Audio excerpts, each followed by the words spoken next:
Hey guys, welcome to part 2 of the SNES video. If you saw part 1, then you may recall that I went over its history and its specifications and started to go into a little bit about accessories, and I was going to talk about home consoles, and like I said, the video was running a little too long, so I wanted to cut it short. So I'm going to talk about them in this video, but first, I'm going to go ahead and show you the Super NES Junior that I bought on eBay, and if you saw my January pickups video, you'll know I have one. But we're going to go ahead and open this up, clean it up, make sure everything's working, and go from there.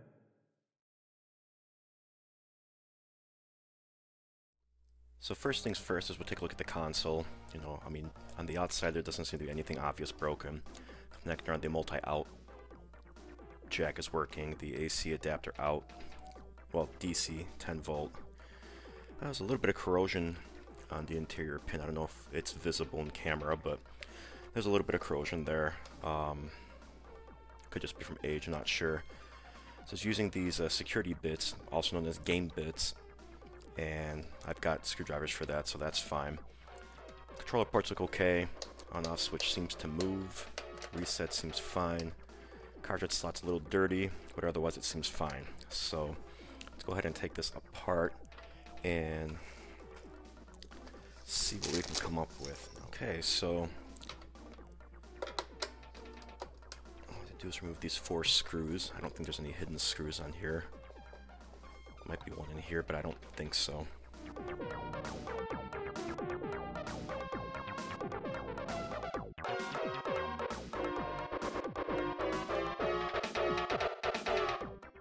They all appear to be the same length, so no big deal if I mix them up.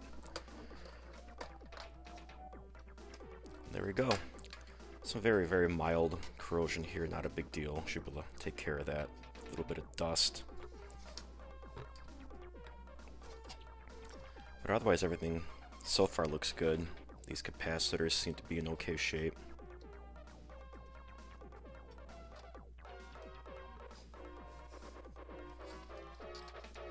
I'll have to remove the shield if it's removable, and I think it is.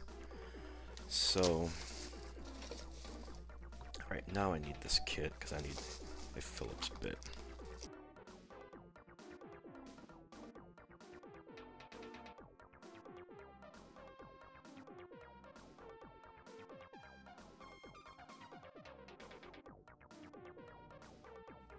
Looks like it's still being held in place here, but I believe it should come out relatively easily as long as I don't force it.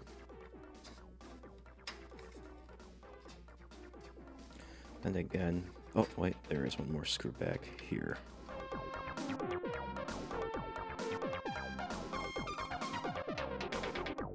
There we go. As long as there's no other hidden screws, and there isn't. So, relatively clean. I just gotta blow some dust out, wipe down real quick. Not too big of a deal. Here is the main board. Shield seems to come off relatively easily. And this basically is a cost-reduced SNES. I don't know the chips themselves. I'm assuming that this is a CPU. This is definitely the sound chip because it's got Sony on it. The SW RAM is here, and I'm guessing additional RAM here. Power, reset. I think I'll have to look up, and I'll probably put something on screen going over what these chips do, as well as the chips back here. One of these I believe is the CIC chip. This is the sRGB chip here, but I'm pretty sure these don't output RGB. You have to have a mod installed, but I could be wrong. Maybe this is a special revision that does allow it. But it does look like with some extra screws I can remove this heatsink on this VRM, but I don't need to do that really. Capacitors look like they're okay. Everything else seems fine. I don't see anything leaking. I don't see anything damaged. I don't see any evidence of any tampering. So I think everything on the board is good. It just needs a little bit of cleaning and we should be okay to go. So I think I will get that started in a minute.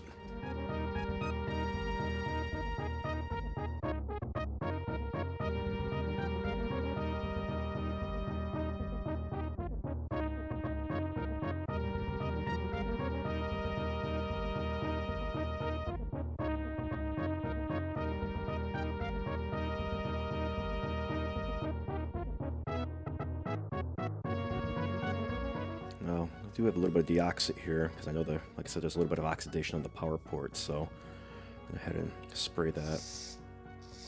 And just for good measure, just to be safe, I'm going to let that dry out. A little bit on the power switch to be safe.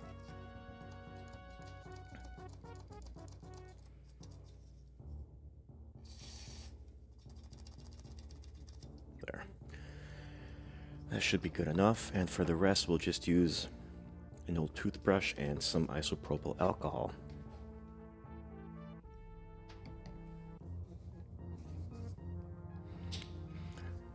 And yes, I am recording this during the whole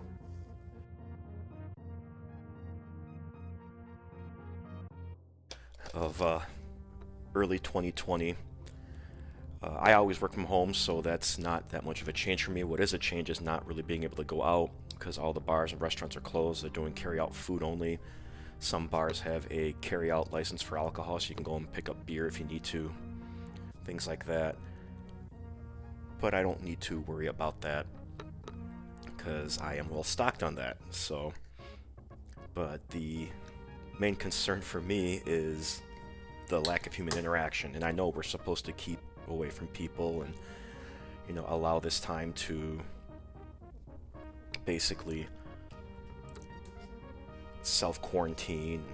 Not that we're ordered to quarantine yet, we just, you know, they're suggesting avoiding large public places, but it's not mandatory unless, again, it's a bar, restaurant, the gym, sports venues.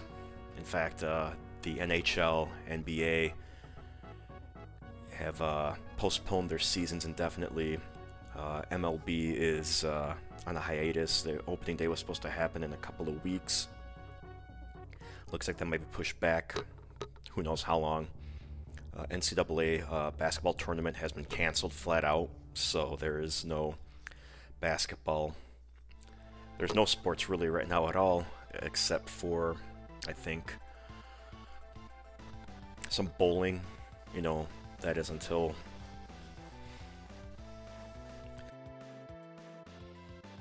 they have to shut down bowling, but oh well. I'm just gonna have to deal with the fact that there are no sports for now. I was looking forward to opening day.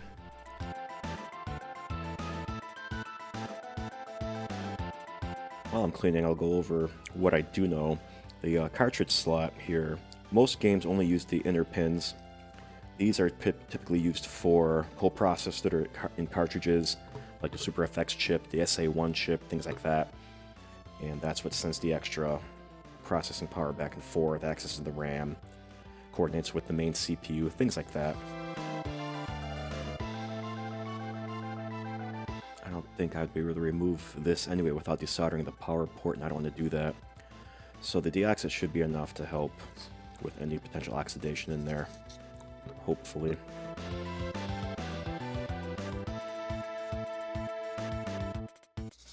Not too worried about the oxidation on this RF shield. More than likely, it won't really impact anything, and you can always sand it and paint over it with some metallic paint to re-protect it, some Rust-Oleum or something like that.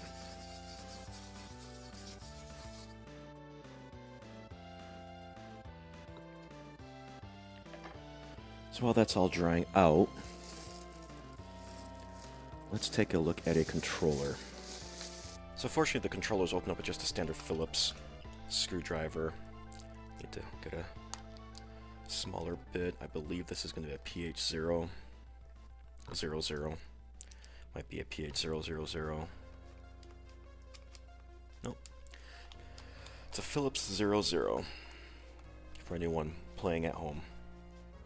Do I have a container to store these little screws in? Of course I don't, because all of my little containers are full of screws everywhere from various projects that I've been working on.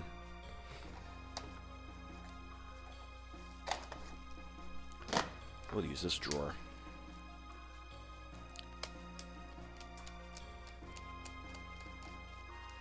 Some mild corrosion on some of these screws. Shouldn't be too big of a deal. I can probably sand them off.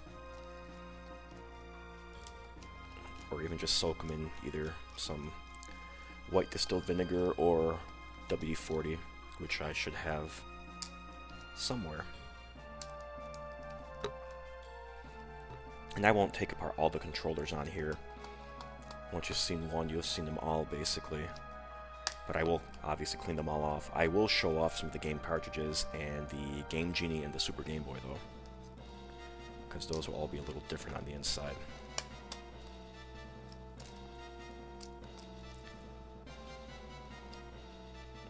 And there's a little bug in here, so that's kind of disgusting.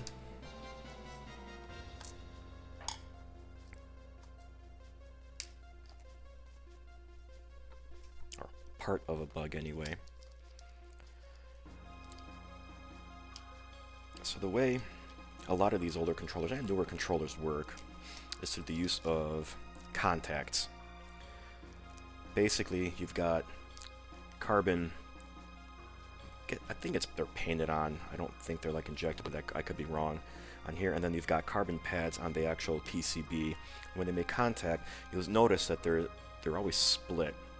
And when you push down on one of these, it connects the circuit, which then tells these microcontrollers what button's being pushed, so it knows what signal to send to the SNES.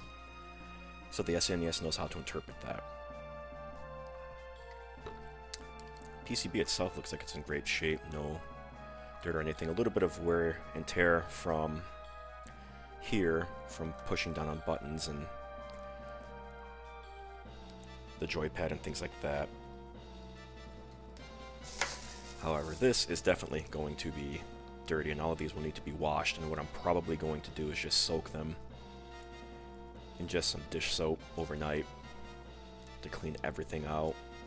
Even the contacts. I know some people say not to. I haven't had a problem with that, and I want everything to be clean. So we'll leave that and put that on the side so I can take that to the sink later. But real quick, we'll give this a little once over, the PCB, just to be safe.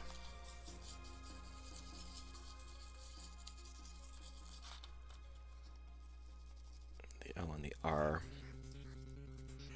Fortunately, oh, maybe that's right, these don't disconnect. These are one piece. I always thought that these would disconnect. I think they do on the NES. They do not on the SNES, though.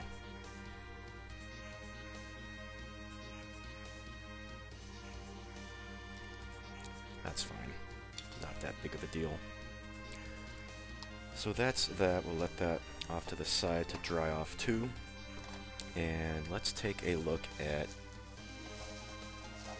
a game. We'll look at Super Mario All-Stars, Super Mario World. Plus I'll need to get these stickers off anyway, so... And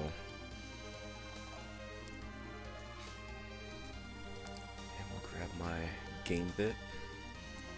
This one's the smaller of the two. I think this is a 3.8 millimeter. The other one's like a 4 point something millimeter. I have to double check. Either way, when you buy these online, most kits will include both. These are the two common sizes that are used.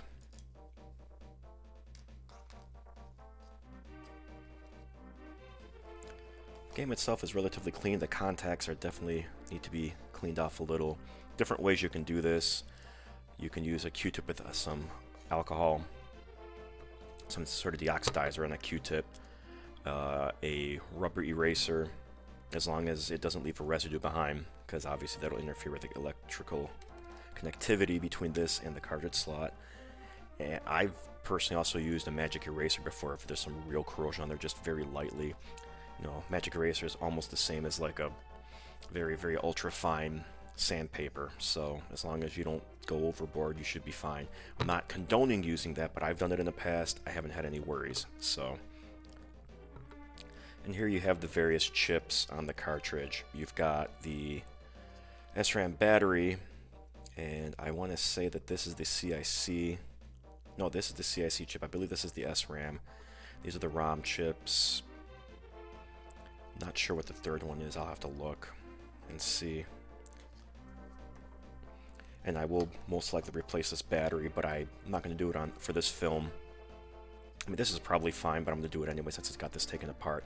But if you want to see me replace a battery, I'll post a link below to one of my earlier videos where I've replaced one of these in a Sega Genesis cartridge. Same batteries, so... But I'll give this a cleaning otherwise, and what we'll do then is we'll take apart the Super Game Boy next and the Game Genie, which I'm a little concerned with because there's some serious rust on the screws, but we'll go from there.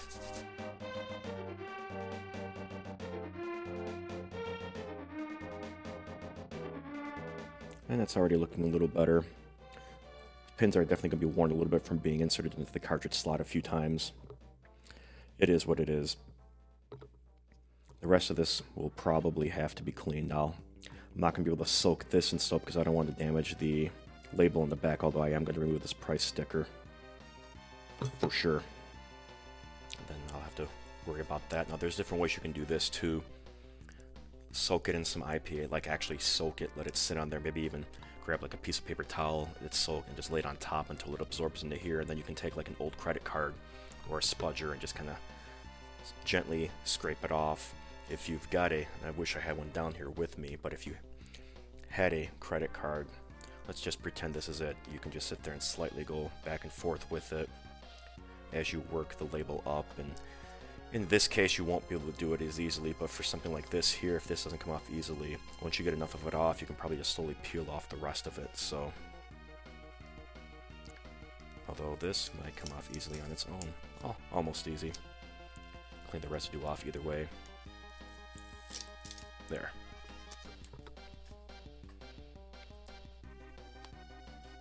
I know some people are going to say, don't take the price tags off and anything until you've tested it, because if it doesn't work, you need to return it, but I'm not too concerned about that. Pretty sure this is going to work. It's a fairly reputable store in the area. I bought stuff from there before and everything's worked, so not going to worry too much. So the Super Game Boy cartridge is going to be a very unique one, mainly because of the fact that while it looks like an oversized game, there's a lot more to it.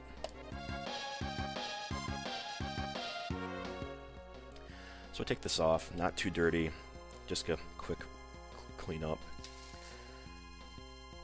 But the cartridge itself, if it will come out, there's probably another screw under here somewhere, with my luck. Unless I gotta just take these out here. Let's try that first. There we go. Okay, that's better. So this is basically the inside of a Game Boy, minus obviously the display. That's being rerouted through the cartridge pins here into the video processor of the SNES.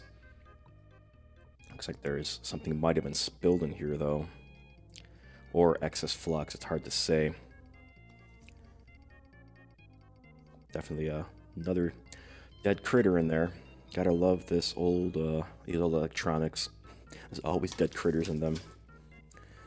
Let's see if we can't clean off some of this excess, whatever it is. I did own one of these when it came out. I thought it was the coolest thing ever. Game Boy was always fun to play, but it had a tiny screen, and the Game Boy had a green screen. It was, you know, monochrome, but it was green, no backlight. So you're kind of, you know, squinting when you play, which, okay, not that big of a deal. You know, it's designed for portable use, so be it. But when you play it at home, you don't, I don't know, when I don't like playing games mobile as much as other people do, it seems. I'd much rather play on a large television. But that's me.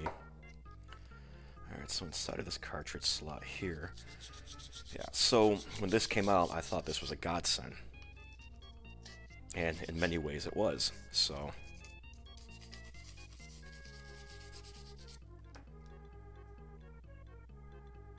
Sticky substance seems to be removed for the most part, so we'll have to be careful and test that out. I am not going to remember what these screws go to in a few days, just watch. But that's fine. So while all of that's drying out, And I'll have to clean off the Super Game Boy separately. Now, I probably could soak this a little bit, but I still won't, because the adhesive could always come loose on here. This is a plastic label, but I won't risk it. In fact, this just needs a simple cleaning.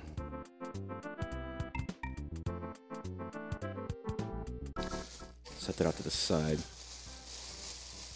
The ultimate item I want to take off here, and let me take this off. It's not just the price tag, but so I'm going to put a label on here of the owner's name.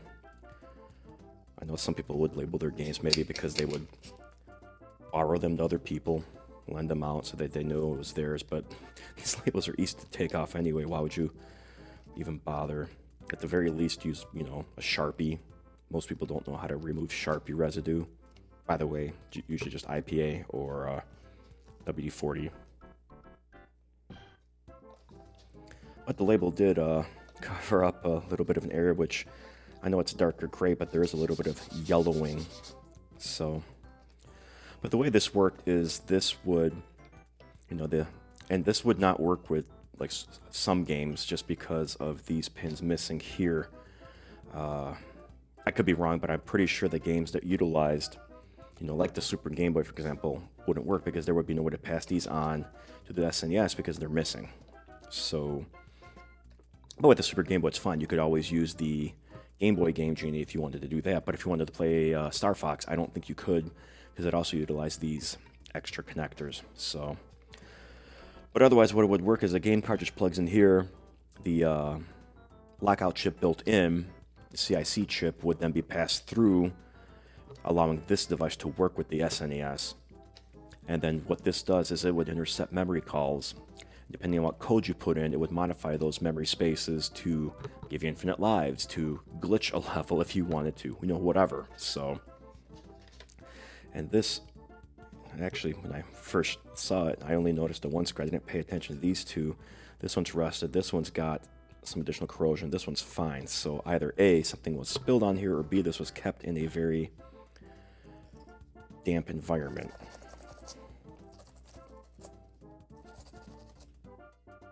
Well, the rust does clean off fairly easily, so it shouldn't be too much of a problem.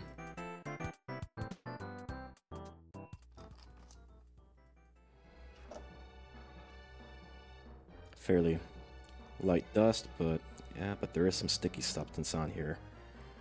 And now that I can see the side of it was obstructed by here, looks like it's probably pop. So, see, this was purchased from a retro, vintage, you know, record shop, cassette, things like that, and they do have a small video game section, so, but they probably don't really test these things out. They probably just take a quick look. It's like, all right, I'll give you X bucks for it or whatever, and that's what you get. So remove this. We'll take a look. There's a little bit of something here, but I think it looks more like flux than anything because it's isolated to just this. Now, the Game Genie itself, I don't see anything on it, so it's probably fine as long as there's nothing in the cartridge slot, but this is going to get cleaned anyway. Maybe I should get a ultrasonic cleaner so I can just let this sit in some alcohol and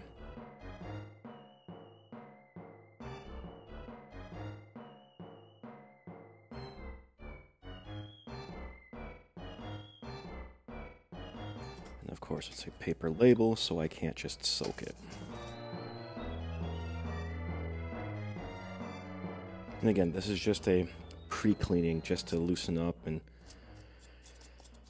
try to reduce the amount of any sticky residue that's on here, like there is all over here. This will get a more proper cleaning with either soap or Windex or both. Gotta be careful here because the plastic is definitely weakened a little bit over here. Probably a little bit too aggressive with it. Previous owners anyway, or one of the previous owners, depending on how many times this was resold.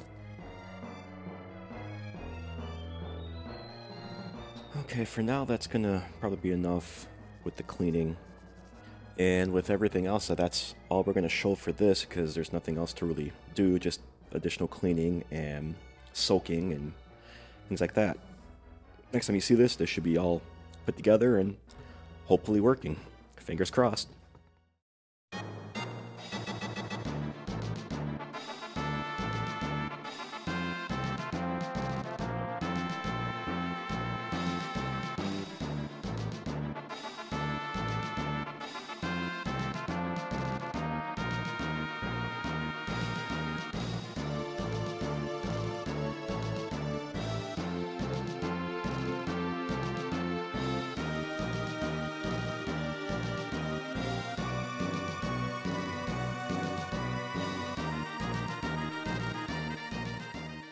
Clone consoles also exist for the SNES, including the Hyperkin, Super, Retro, and HD. I really hate that name, but whatever. As well as the analog Super NT. The Hyperkin uses an SNES on a chip, whereas the Super NT is an FPGA-based recreation of the original hardware. The Super Retro N is a good starter console for just getting into or getting back into the SNES scene, and it has pretty good compatibility, though some games and accessories may not work, though the Super Game Boy apparently does. The Super NT will have much better compatibility due to its FPGA implementation, plus it's receiving constant updates to continually improve compatibility. Which one to get is going to be up to you. If you just want to casually play Super Nintendo games, the Super Retro N is probably a good start. It's going to be much more affordable, whereas the Super NT will have much better audio and video capabilities, but is much more expensive. So, if you saw my February 2020 pickups video, you'll know that I picked up an SNES Junior and a couple of games and accessories. So here you can see the fully refurbished and working Super NES Junior. Did have a little bit of issues, as you'll see, with getting a Super Game Boy to work initially. I think the context just needed additional cleaning. Same thing with some of the games. One thing I did struggle with was getting the Game Genie to work. Apparently, it's not fully compatible with the SNES Junior, and even when you can get it to work, only the first and last lines of codes will actually work. I'm going to see if I can dig up any more information to fix that compatibility, or maybe I'll just have to suck it up.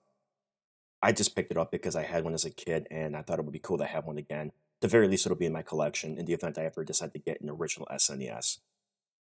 And, as usual, here's some gameplay footage and some other pictures and things like that.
So that's the SNES. As I said in the beginning of the video, I loved this system, and I can't wait to start collecting for it again.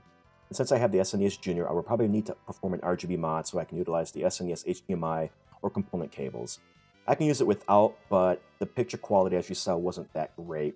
It doesn't really scale well to modern HD resolutions. But we'll see.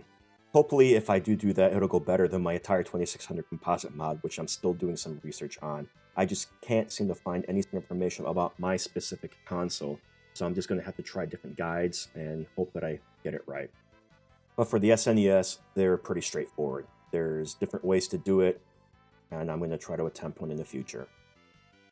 you liked today's video, please hit the thumbs up, but if you didn't, feel free to hit the thumbs down. Please comment below as to why so I can make improvements in future videos. Also, if you haven't yet, feel free to subscribe. Thanks all, and I'll catch you later.